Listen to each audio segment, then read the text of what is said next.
Noong January 11, tayo ay nakapaglabas ng video tungkol dyan sa mga lubak dyan po sa mga gilid-gilid at tabihan ng ating karsada. Sabi nga natin, napakadelikado niyan kasi kapag hindi napansin yan ng mga nagmumotor, naku, takaw semplang.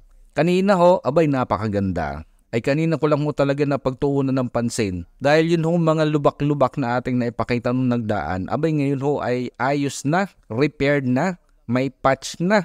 Kaya maraming salamat ho. Naku, ayos na ayos ho are. Tapos ito ang parte na ito ng bayan. Ito ang pinaka-notorious na mayroong malalalim na lubak. Dito pa man mismo yan ho sa kurbada, pakaliwa. Ay ngayon ho ay ayos na. Ito na ho ang itsura ngayon. Napakaganda na. Tapos syempre, sinunsund uli natin yung mga lugar na kinuha na natin ng mga video clips. Salamat din ho at talagang naayos, na-repair na po yung mga area na yan. Dumire-diretso pa rin tayo kasi yung huli nating stop doon doon sa lubak na talagang ika nga ay nakabiktima sa akin. Abay, ito na ho ang hitsura ngayon. Wala na ho yung kanyang butas, ay may taklob na. Meron na hong espalto. Ito ho ay malaking safety ang ibibigay sa mga nagmumotor. Lalo siyempre, pagka mga mabilis-bilis at napadaan nga sa mga lubak na yan, ay semplang na semplang. Pero ngayon, marami ho salamat kasi na-repair na. Kaya sumasaludo ho kami. Ako, unang-una. So sa lahat ho na nag-abala para ho maayos tong ating mga lubak-lubak, maraming salamat ho. Saludo ho kami sa inyo. Maraming salamat ho. Thank you.